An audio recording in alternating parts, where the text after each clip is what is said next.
बिस्मिल्लाहिर्रहमानिर्रहीम। अस्सलाम वालेकुम क्लास 9। उम्मीद है आप सब खैरियत से होंगे। आज हम लोग यूनिट 2 की एक्सरसाइज 2.6 के क्वेश्चन नंबर 1 को सोल्व करेंगे। क्वेश्चन नंबर 1 की जो स्टेटमेंट है वो हमारे पास है, identify the following statements are true and false. हमारे पास ये 1 to 7 स्टेटमेंट्स दी गई हैं। हमने बताना है ये स्टेटमेंट्स ट्रू हैं या फॉल्स हैं। तो चलिए अब हम लोग अपनी क्वेश्चन की जानिब चलते हैं। जैसे हमारे पास ये जो फर्स्ट स्टेटमेंट है वो हमारे पास है √-3 डॉट √-3 इज इक्वल टू 3। यानी हम लोगों ने बताना है कि left hand side right hand side के इक्वल है। तो हम लोग लेफ्ट हैंड साइड को सोल्व करेंगे। अगर वो राइट हैंड साइड के इक्वल आई तो ये जो स्टेटमेंट हमारे पास वो ट्रू है। अगर स्टेटमेंट ये left hand side right hand side के इक्वल ना आई तो हमारे पास जो स्टेटमेंट दी गई है वो फॉल्स है। अब देखिए इसके मिड में कोई भी साइन नहीं है तो इसका मतलब ये आपस में मल्टीप्लाई हो रहे हैं। डॉट का मतलब होता है कि मल्टीप्लाई हो रहे हैं। इसको हम लोग इस तरह राइट कर सकते हैं -1 मल्टीप्लाई बाय 3 अंडर रूट में, क्योंकि जब -1 को 3 से मल्टीप्लाई करेंगे तो -3 एज इट आ जाएगा हमारे पास। इसी तरह इस -3 को भी हम लोग लिखेंगे -1 multiply by 3 is equal to ये वाला 3 जो एज इट आ जाएगा। अब देखें इसको हम लोग लिख सकते हैं ना, -1 मल्टीप्लाई हो रहा है ना तो इस मल्टीप्लाई से कर देंगे √3। दोनों के ऊपर जो अंडर रूट है वो अलग-अलग से ले लेंगे। यानी -1 का अंडर रूट अलग कर लेंगे और √3 जो है वो अलग कर लेंगे। इसी तरह ये भी डॉट -1 अंडर रूट अलग कर लेंगे, मल्टीप्लीकेशन का साइन एज इट और √3 अलग कर लेंगे इज इक्वल टू ये 3 हमारे पास एज इट आ जाएगा।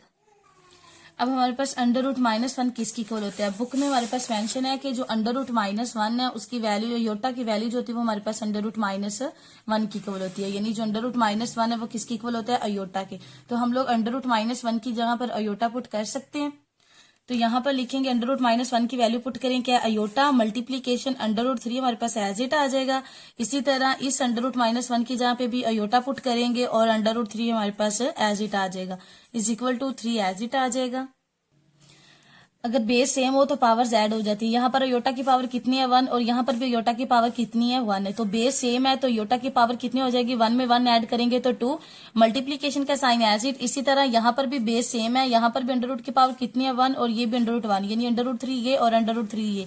जब आपस में मल्टीप्लाई होंगे तो बेस सेम है तो उनकी पावर्स ऐड हो जाएगी। तो √3 की पावर भी क्या आ जाएगी हमारे पास? 2 इज इक्वल टू 3। अब योटा स्क्वायर की वैल्यू हम लोगों को पता है किसकी इक्वल होता है? योटा स्क्वायर -1 के। मल्टीप्लीकेशन का साइन एज इट आ जाएगा। ये स्क्वायर रूट इस स्क्वायर रूट से कैंसिल हो जाएगा। ये जो 2 है पावर इस स्क्वायर रूट से कैंसिल हो जाएगी और 3 हमारे पास एज इट आ जाएगा is equal to 3। -1 multiply by 3 is equal to 3। जब 3 को -1 से मल्टीप्लाई करेंगे तो -3 इज इक्वल टू 3। अब देखिए जब हम लोगों ने लेफ्ट हैंड साइड को सोल्व किया तो हमारे पास आंसर क्या आया? -3। लेकिन राइट हैंड साइड हमारे पास क्या है? 3। अब -3 और 3 ये दोनों इक्वल साइड नहीं है तो left hand side right hand side के इक्वल नहीं है। तो ये जो हमारे पास क्वेश्चन में स्टेटमेंट दी गई है वो फिर स्टेटमेंट हमारे पास क्या है? फॉल्स है, ट्रू स्टेटमेंट नहीं है। अब इसका जो सेकंड पार्ट है वो हमारे पास है कि अयोटा 73 जो ये लेफ्ट हैंड साइड है और राइट हैंड साइड हमारे पास इक्वल है माइनस अयोटा के। यानी जब हम लोग अयोटा 73 को वैल्यूएट करें तो हमारे पास आंसर क्या है? Minus iota.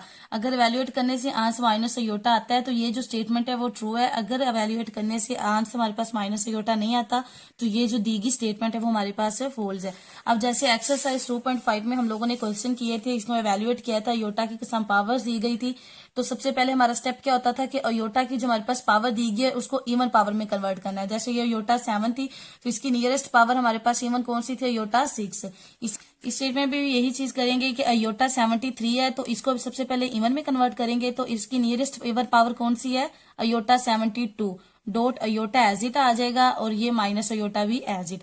अब देखिए जब बेस सेम होती है तो पावर्स ऐड हो जाती है। 72 और इसकी पावर कितनी है? 1। जब पावर ऐड करेंगे अयोटा 73 हमारे पास एज इट आ जाएगा। अब क्या करना होता था? सेकंड स्टेप हमारा ये होता था कि अयोटा स्केल लाना होता था और 2 को किस चीज से मल्टीप्लाई करना था कि हमारे पास 72 आता है। 72 को 2 पे डिवाइड करें तो 2 3 6 और यहाँ से 1 इसको माइनस करें, 7 में से 6 माइनस करें 1, 2 हमारे पास एज इट आ जाएगा। 2 को यहाँ पर नीचे ड्रॉप कर लेंगे तो 2 को फिर हम लोग 6 से मल्टीप्लाई करेंगे तो 12 और ये 0। यानी अगर 2 को 36 से मल्टीप्लाई करें तो हमारे पास 72 आता है। तो यहाँ पर अयोटा स्केल की पावर फिर क्या हो जाएगी हमारे पास? 36 डॉट अयोटा एज इट आ जाएगा और ये भी माइनस अयोटा एज इट। अब अयोटा स्केयर की हमें पता है वैल्यू क्या होती है। अयोटा स्केयर हमारे पास इक्वल होता है -1 के। अयोटा स्केयर हमारे पास किसकी इक्वल होता है? -1 के। अयोटा स्केयर की जहाँ पे इसकी वैल्यू पुट की और 36 as it dot iota is equal to minus iota. अब हम लोगों ने ये भी पढ़ा था कि अगर नेगेटिव साइन है और उसकी जो पावर दी गई अगर वो इवन पावर है, जैसे 36 इवन पावर है, अगर वो एक इवन नंबर दिया गया है तो ये जो नेगेटिव साइन है वो फिर पॉजिटिव साइन में कन्वर्ट हो जाता है। लेकिन अगर जो ऊपर पावर दी है वो एक ओड नंबर है तो फिर जो नेगेटिव साइन है वो नेगेटिव ही रहता है।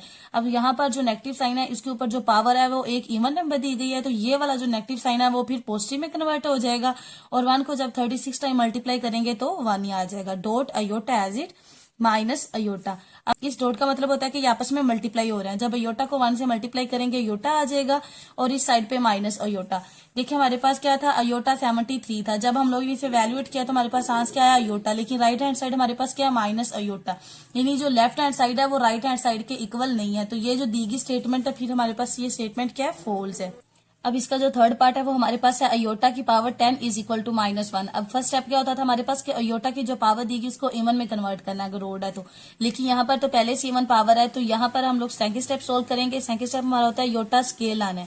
यानी 10 को जब हम लोग 2 पे डिवाइड करें, 2 5 10 तो 0। यानी कि अगर हम लोग 2 को 5 से मल्टीप्लाई करें तो हमारे पास 10 आता है। तो अयोटा स्केयर की पावर फिर क्या आ जाएगी हमारे पास, 5 is equal to -1 as it आ जाएगा। अब अयोटा स्केयर की वैल्यू हमारे पास क्या होती है, -1। तो अयोटा स्केयर की जहां पे -1 पुट करें, power 5 as it is equal to -1। अब हम लोगों ने डिस्कस किया है कि ये जो पावर है अगर इवन में है तो नेगेटिव साइन पॉजिटिव में कन्वर्ट हो जाता है।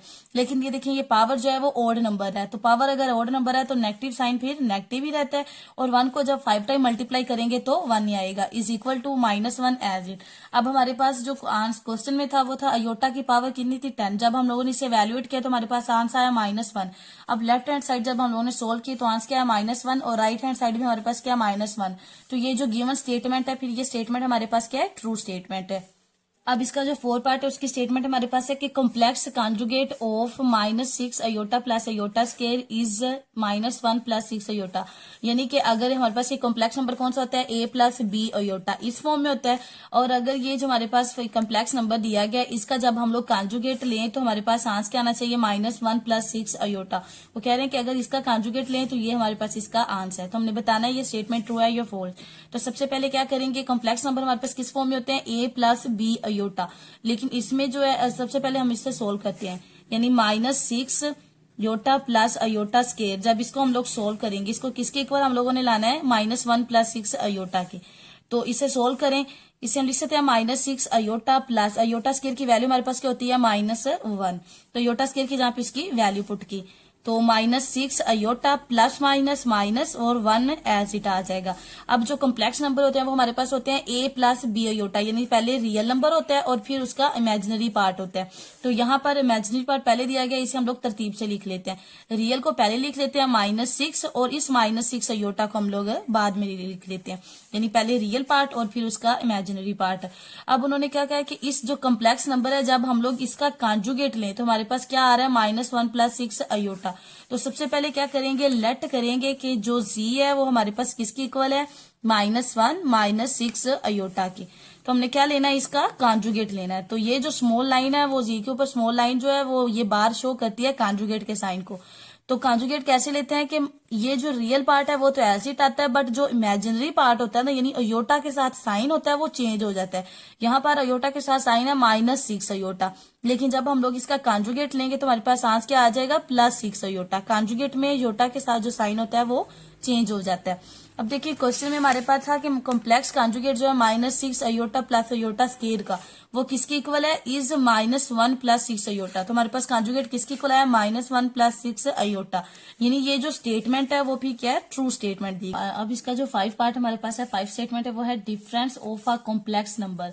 यानी एक कॉम्प्लेक्स नंबर दिया गया है z is equal to a plus iota b and its conjugate, और जो इसका कॉन्जुगेट लेते हैं उसका जब हम लोग डिफरेंस करते हैं, यानी जो हमारे पास कॉम्प्लेक्स नंबर दिया गया जैसे हमारे पास कॉम्प्लेक्स नंबर यहाँ पर क्या है, z is equal to a plus b iota and its conjugate. तो जब हम लोग इसका कॉन्जुगेट लेंगे तो क्या होगा, जो अयोटा के साथ साइन है वो चेंज हो जाएगा। यानी b माइनस ये प्लस b अयोटा है, जब कॉन्जुगेट लेंगे तो -b अयोटा हो जाएगा। इसका कॉम्प्लेक्स नंबर हमारे पास क्या, a plus b iota and its conjugate. Conjugate लिया तो पॉजिटिव साइन नेगेटिव साइन में कन्वर्ट हो गया। इनका जब डिफरेंस लें, यानी z में से जब हम लोग कॉन्जुगेट को माइनस करें तो हमारे पास जो आंसर आए वो क्या है, रियल नंबर है। आंसर आ रहा है वो क्या है, रियल नंबर है। तो इसे सोल्व करते हैं। पहले जी की जहाँ पे इसकी वैल्यू पुट करें, क्या है, a plus b iota, negative sign as it आ जाएगा, और कॉन्जुगेट की जहाँ पे उसकी वैल्यू पुट करें ए माइनस बी अयोटा। अब ये z minus z conjugate as it आ जाएंगे, a प्लस बी अयोटा भी एज इट। अब यहाँ पर पॉजिटिव साइन है तो plus minus minus a minus minus plus b iota. Side पे z minus z conjugate as it आ जाएगा, और ये negative positive a cancel out हो जाएंगे, तो यानी कि a में से जब a माइनस करेंगे 0 रह जाएगा, और ये भी पॉजिटिव है तो ये भी पॉजिटिव है। 1 बी अयोटा ये है और 1 बी अयोटा ये है, जब इसे हम ऐड करेंगे तो 2 बी अयोटा हो जाएगा। तो अब देखिए क्वेश्चन में था कि जो हमारे पास कॉम्प्लेक्स नंबर है ए प्लस बी अयोटा, और उसका जो कॉन्जुगेट है, तो कॉन्जुगेट क्या था, ए माइनस बी अयोटा, इनका जो डिफरेंस लिया जाए तो हमारे पास जो आंसर आ रहा है वो क्या है, इज आ रियल नंबर। उन्होंने रियल नंबर कहा है, बट हमारे पास जो हम लोगों ने इनका डिफरेंस लिया है तो हमारे पास आंसर क्या आ रहा है, 2b अयोटा। तो जिस बी कोफिशिएंट के साथ अयोटा होता है वो उसका इमेजिनरी पार्ट होता है, तो रियल पार्ट नहीं आ रहा। तो ये जो हमारे पास फिर स्टेटमेंट है, ये स्टेटमेंट हमारे पास फिर क्या है, फोल्स की जो स्टेटमेंट है वो है, if a minus b plus 3 into iota is equal to a plus 8 iota. जब हम लोग इसे हमारे पास एक इक्वेशन दी गई, इसे सोल्व करें तो हमारे पास जो a की वैल्यू है वो 6 है एंड b की वैल्यू क्या है, -11 है। तो चलिए इसे सोल्व करते हैं। तो सबसे पहले क्या करेंगे, a minus 1 minus b plus 3 iota, इस इक्वेशन को लिखेंगे एज इट। अब देखें a माइनस 1 तो हमारे पास एज इट आ जाएगी a माइनस 1। अब क्या करेंगे, यहाँ पर कोई साइन है तो यहाँ पे प्लस है, तो प्लस माइनस माइनस बी, और इसके साथ मल्टीप्लाई क्या हो रहा है, अयोटा। इसी तरह प्लस माइनस माइनस 3, और इसके साथ मल्टीप्लाई क्या हो रहा है, अयोटा। और इस साइड पे 5 प्लस 8 अयोटा हमारे पास एज इट आ जाएगा। अब ये देखें, अब रियल पार्ट और इमेजिनरी पार्ट को अलग अलग करते हैं, यानी लेफ्ट हैंड साइड पे जो रियल पार्ट है उसको राइट हैंड साइड की रियल पार्ट की इक्वल रखते हैं। तो लेफ्ट हैंड साइड पे हमारे पास रियल पार्ट है a माइनस 1, और इस साइड पे रियल पार्ट है इज इक्वल टू 5। इस साइड पे इमेजिनरी पार्ट हमारे पास है b अयोटा माइनस 3 अयोटा, और इस साइड पे है 8 अयोटा। यानी रियल पार्ट को रियल पार्ट की इक्वल रखा है और इमेजिनरी पार्ट्स को इमेजिनरी पार्ट्स की इक्वल रखा है। यहाँ से आप इजीली a और b की वैल्यूज फाइंड आउट कर सकते हैं। अब देखें a इज इक्वल टू 5, इस साइड पे -1 है, जब इस साइड पे आएगा तो +1, तो a इज इक्वल टू 5 में 1 ऐड करेंगे तो 6, यानी a की वैल्यू हमारे पास क्या आ गई है, 6। और इस साइड पे देखें ये b माइनस बी अयोटा है और ये -3 अयोटा है, माइनस बी अयोटा इस साइड पे रहेंगे, क्योंकि ये कोफिशिएंट जो है ना इसमें 3 और ये वेरिएबल है एक b, इसकी वैल्यू हम लोगों ने फाइंड आउट करनी है, तो इसको इस साइड पे ले आएंगे, यानी -3 अयोटा इस साइड पे आके +3 अयोटा हो जाएगा, minus b iota as it आ जाएगा। जब 8 अयोटा में 3 अयोटा ऐड करेंगे तो इसकी वैल्यू क्या आ जाएगी हमारे पास, फिर 11 अयोटा। अब माइनस बी अयोटा और इस साइड पे क्या 11 अयोटा। अब हम लोगों ने क्या करना है, इस कॉन्जुगेट के साथ जो इसकी इमेजिनरी पार्ट है ना वो लिखना है। इस साइड पे इसका इमेजिनरी पार्ट क्या है, -b, और इस साइड पे इमेजिनरी पार्ट क्या है, 11। अब b के साथ ये साइन इस साइड पे मल्टीप्लाई हो रहा है, लेकिन 11 पे डिवाइड हो जाएगा, तो b के यहाँ पर पॉजिटिव आ जाएगा और 11 इधर नेगेटिव 11 में कन्वर्ट हो जाएगा, तो b की वैल्यू हमारे पास फिर क्या आ जाएगी, -11। अब जो स्टेटमेंट में था वो भी ये था कि अगर हम लोग इस इक्वेशन को सोल्व करते हैं तो हमारे पास जो a की वैल्यू वो 6 आ रही है और b की वैल्यू -11, और जब हम लोगों ने इसे सिंप्लीफाई किया है तो a की वैल्यू हमारे पास 6 आ रही है और b की पावर b की वैल्यू हमारे पास क्या आ रही है, -11। हमारे पास फिर गिवन स्टेटमेंट है, वो स्टेटमेंट हमारे पास क्या है, ट्रू स्टेटमेंट। इसका 7 पार्ट है, उसकी स्टेटमेंट हमारे पास है कि product of a complex number, यानी एक हमारे पास सेलेक्ट करना है कि एक कॉम्प्लेक्स नंबर है z, और कॉम्प्लेक्स नंबर हमारे पास किस फॉर्म में होते हैं, a plus b iota form में, and its conjugate is always a non negative real number. यानी अगर हम लोग एक कॉम्प्लेक्स नंबर और उसके कॉन्जुगेट का प्रोडक्ट करें, यानी उन्हें आपस में मल्टीप्लाई करें, तो हमारे पास जो आंसर है वो हमेशा नॉन नेगेटिव रियल नंबर है। तो बताएंगे ये स्टेटमेंट ट्रू है या फॉल्स है। तो सबसे पहले क्या किया, लेट किया कि जी हमारे पास एक कॉम्प्लेक्स नंबर दिया गया a प्लस बी अयोटा। अब क्या करना है, एंड इट्स कॉन्जुगेट, तो इसका कॉन्जुगेट कैसे लेंगे कि जो अयोटा के साथ साइन है वो चेंज हो जाएगा जब कॉन्जुगेट लेंगे, तो ये प्लस बी अयोटा है तो कॉन्जुगेट लेंगे तो माइनस बी अयोटा हो जाएगा।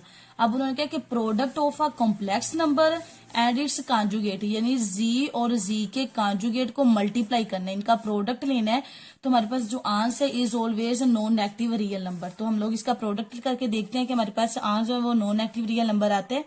तो ए जी हमारे पास क्या है, ए प्लस बी अयोटा, इसको किससे मल्टीप्लाई करना है, इसके conjugate a minus b iota से। तो इस साइड पे z multiply by z conjugate as it आ जाएगा। अब क्या करेंगे, पहले ए को इस सबसे मल्टीप्लाई करेंगे, यानी ए स्क्वायर हो जाएगा और फिर plus plus minus minus a b iota हो जाएगा, और फिर इस ए को अब इस बी अयोटा को इस सबसे मल्टीप्लाई करेंगे। पहले ए को इन दोनों वैल्यू से मल्टीप्लाई किया, बी अयोटा को करेंगे। यहाँ पर पॉजिटिव साइन है तो प्लस प्लस प्लस हो जाएगा, और यहाँ पर भी क्या आ जाएगा, a b iota, plus minus minus, b को बी से मल्टीप्लाई किया तो बी स्क्वायर, और योटा को योटा से मल्टीप्लाई किया तो अयोटा स्क्वायर आ जाएगा। अब z multiply by z conjugate as it आ जाएगा, ए स्क्वायर भी एज इट। अब ये नेगेटिव ए बी अयोटा और ये पॉजिटिव ए बी अयोटा है तो ये कैंसिल आउट हो जाएंगे, और यहाँ पर आ जाएगा minus b square iota square की, जहाँ पे इसकी वैल्यू पुट करेंगे, और वो हमारे पास क्या है, अयोटा स्क्वायर किसकी इक्वल होता है, -1 की। तो यहाँ पर उसकी वैल्यू पुट कर दी, और यहाँ पर z multiply by z conjugate as it आ जाएगा, a square minus minus plus, और बी को जब हम लोग बी स्क्वायर को 1 से मल्टीप्लाई करेंगे तो बी स्क्वायर आ जाएगा। यानी जब हम लोगों ने जी और जी के कॉन्जुगेट का प्रोडक्ट किया तो हमारे पास आंसर क्या आ रहा है, ए स्क्वायर प्लस बी स्क्वायर, यानी ये भी रियल नंबर है और ये भी रियल नंबर है। तो यहाँ पर उन्होंने क्या कहा था, is always a non negative real number, यानी कि वो नेगेटिव भी नहीं होंगे। एक तो रियल नंबर भी है और दूसरा इसके साथ भी साइन पॉजिटिव है, इसके साथ भी साइन पॉजिटिव है, तो ये नॉन नेगेटिव रियल नंबर। तो गिवन स्टेटमेंट फिर हमारे पास क्या है, जो गिवन स्टेटमेंट हमारे पास है ट्रू स्टेटमेंट। इस तरह इस एक्सरसाइज 2.6 के तमाम फर्स्ट क्वेश्चन के तमाम पार्ट सोल्व हो चुके हैं। उम्मीद है आपको इन तमाम पार्ट्स की समझ आई होगी। अगर आपको किसी भी पार्ट की समझ नहीं आई तो आप मुझसे कमेंट सेक्शन में पूछ सकते हैं। Thank you. Allah Hafiz.